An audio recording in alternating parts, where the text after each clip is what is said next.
this man couldn't kick the ball straight. It was unbelievable scoring on goals. Stevie Craigan. He actually had a lot of respect for me at Motherwell, so it's unbelievable that I'm coming for him. But what I'm going to say is, I remember I was 15-year-old and Scott Leach dragged me out the lunch hall and said, "Out to Fir Park right now, the pitch." Me and Stevie Craigan are working on clearances. So what happened was, Scott Leach stayed 5 yards away from Craigan, zinged a ball at him, right? Craigan had to take a touch and zing it, find me up the other side, right? So for the first 10 minutes, Leachy was zinging the ball into Craigan, but the ball kept going under his fucking studs. He couldn't control it. The next 5 minutes, his curly toe of death, he put into Fir Park stands. And I, a 15-year-old ginger, horny winger, was climbing the stands of Fir Park, trying to find his boys. Listen, Craigan could be number one in the hit list. Can we just stop? I've got this vision of Scott Leach passing a ball to Stephen Craigan for 5 yards. Yeah, boys, seriously. I mean, that isn't even a joke, eh? I was thinking, he was like Slaney, going stand up by our side of the pitch. They were working on Stevie Craigan finding channels, mate. And Leach was like, "Come on, mate, you need to control it, keep going under his studs."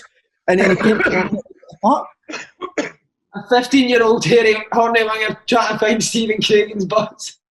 Climbing up the steps to get the ball in the stands. Honestly, I was in the stands and all that. Tell me what about Gary Fraser. No, we Gary, you'll ken him. He's a right broad Dundee. Excuse my accent. Yes. But I'm only here about 4 weeks and I haven't played him, right? And he's been at Rangers and he's been at Celtic and he doesn't lack confidence, right? And he obviously didn't ken Dick Campbell yet, right? So the chap at the door comes and in comes Gary Fraser. He's not a big boy, you know. I says, "Hello, son. What can I do for you?" "Edges when he talk to you, get there."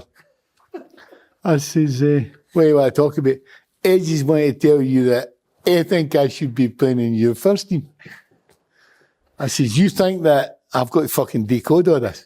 You think that you should be in my first team? You're fucking 18-year-old. You're off the top of a fucking wedding cake and you fucking want to play in my first team, you see?" And he turned to me and he says, "Edges think like that." I said, "I'll tell you today, son. Fuck off around that football pitch and come back and then we'll start again." He was actually a good enough player. But we talk about it every time we see him now. So I remember we played Kilmarnock at Rugby Park, 0-0, the game was terrible, we were playing shite. And he's got the flip chart and he's writing the team, right? She's like, right in the start, the 11 for the second half, right? He used to get people's names wrong all the time. So, honestly, you need to ask people about this because we talk about it all the time. Left wing, there was a name, Robbie, right? Mate, we're looking about, we don't have a Robbie in the team. So we're looking about. So he's obviously making changes at half time, which we know, right? We're looking about Robbie left wing, right? So oh my God, we've not got a Robbie, he's got the wrong name. So I'm thinking, I was the captain for the game. This was like 2-3 games into his tenure, like when the relationship wasn't that bad. So I was like, I'm going to say something like, because it's embarrassing. Obviously, it's not really his fault, it's language barrier, maybe he doesn't know everybody's names, but I was like, after like 5 minutes, I was like, "Gaffer, who's Robbie?" She's like, "Robbie!" Pointed to Barry Mackay. Robbie, left wing. Barry Mackay, like, monotone, "I'm Barry." I was like, oh no. Oh, I've come in one Saturday morning, Kev, and I've walked in the doors, half asleep and that still, and the boy at the reception jumped up in the face, like, "Morning," like that, with suit and that on. I was like, he's on it today. Keen. Fucking first day must be. So I walked in, I was like, "How you doing?" He's like, "Sound." So I walked in, got on, mate. I says, "Boys, tell him, I'm going to get changed, put some different gear on, put a balaclava on, tell him there's somebody in the car park." So I went to the car park and behind motors, the boys went out and went, I think it was Joe Ledley at the time, and he went, "Mate, there's somebody at the car park trying motors." And he's like, "What?" He's jumped up, he's got all the CCTV going. And he's like, "So there is." So he's fucking sprinted out the door. I'm running the motors. He's like, "Go!" And I'm like, "No." He's like, "Go!" And I'm like, "No, I'm not leaving it, I've got him over." He's chasing me around more. Like, all the boys are out like, "Get him!" He's fucking sweats laughing, lashing off his shirt. Chases me up the hill, he's coming behind me like, he's thinking, first day, I've got to put my authority down here. I'm heavy, boy. Shirt, piss sweating off him. Chasing me up the hill, he's chasing behind me like, "Go!" He's just like, "Go!" You can tell he's nervous as fuck. I'm like, "No, I'm not going anywhere." Eventually, this went on for about 10 minutes, right? He's chasing me around trees and all sorts, right? I was fucking then, ended up taking the hat off and he's like, "Oh no, you've done me like that." Boys were on the bits, man, fucking unbelievable. Kev, how come you've never told us that story? Being on the security guy. It was after I think it was one of the cup finals, my first one of the cup finals because he's played in so many. Rogers' first season, right? I can't remember somebody's testimonial. John Higgins had played at Celtic Park. Do you remember what year it was? Charity game or something. It was a charity game. It was only a couple of years ago. And then they were all at the tenants factory after it, and Bruni was there as well. And I picked him up. Me and my mate Jamie picked him up. And then a lot of the boys in the team, like wee Carlin and that, were in Light. So I was like, we'll just go there and meet them. John Higgins said, I'm not going to Light. Cal McGregor? He was there. Me, Bruni, Jamie and John Higgins and I'm all right, we'll just go, see what it's like. Jumped in, like Cal and that are buzzing, like Cal's Stephen, man, it's good though, but walk in and it's the 40s, right? So Cal's obviously not expecting John Higgins to walk into Light. Doesn't think any of it, he's maybe a bit dark in there or something, so he goes, he's like, he gets him in that head, like, what's happening? I've not seen you in ages and all that, right? And like, John Higgins gives him that look as if to say, like, I've not seen you ever, like, I've not actually met you. And then I don't know if he maybe gives him I just want to look, like, not expecting it. And I heard Cal going, what the fuck's up with Katie's dad? He was sure, really? And Reedy's like, it's not Katie's dad, mate, that's John Higgins. He thought I brought my dad to Light. I see my dad every week in the players' lounge and he thought it was John Higgins. Team night out. Took us, I'm starving obviously, So is Fabio. Takes us to the thing, we're going into a swimming pool. So we're in the swimming pool. For a night out? For a night out. For a night out. We're in the buff. Took us to a swimming pool in the buff, like, just guys. We had a tadger out. You know what I mean? So why? In a cold swimming pool for a night out. No chance. Fuck's this? Aye, honestly then. So basically, don't know what it was. That was our team night out. And we didn't even get anything to eat or that after it. No drink or nothing? Nah, nothing. Team night out was a swimming pool in the buff. Shabba Laszlo, you remember your first conversation? Aye. What did he say to you? Where did I play? That's no No word of lie. chance. No word, that was just when I was agreeing the contract. So where do you play? And I was like, Centre forward. He fucking played me centre forward. Played Europa League. Big Nada got hooked at half time. I come on at half time. Striker. I'm not joking you. Blowing up my ass. And he's like, honestly, people laugh, so he's like going round talking to the boys and he's come to me and he's like, small guy. Fucking forgot my name. Small guy. This was after about 4 months in playing for him. He's forgot my name. And I'm sitting there going, all the boys are pissing themselves. And I'm like, is he fucking alright?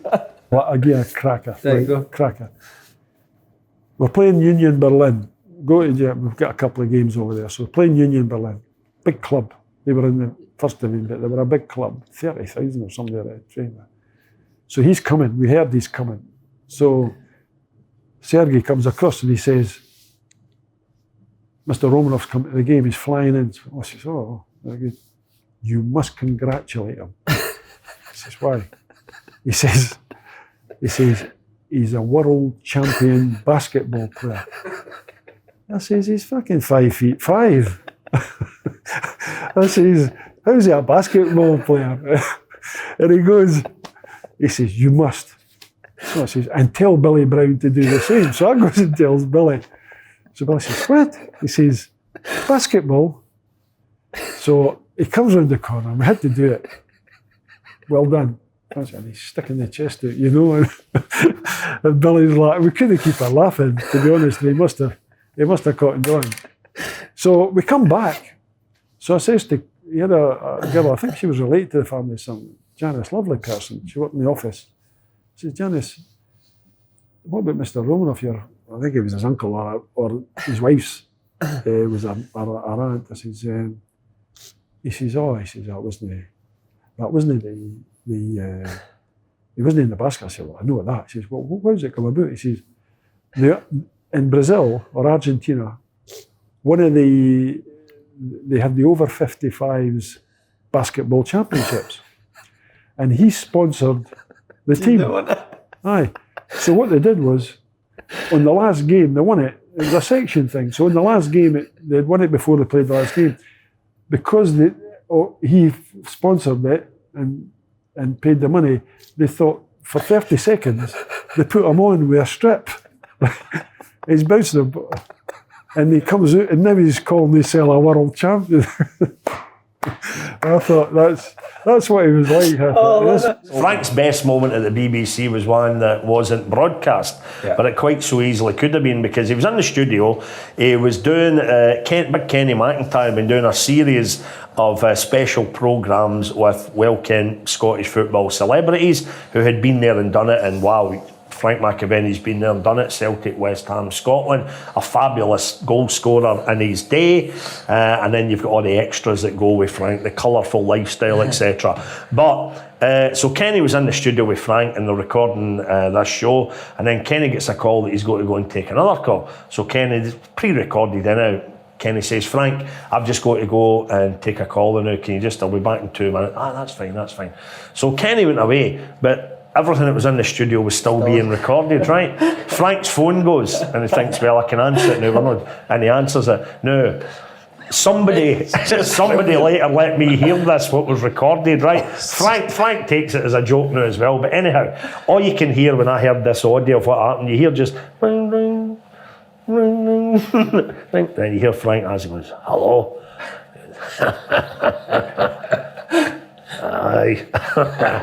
Aye, you're fucking right. The neighbours must have thought I was fucking murdering you last night.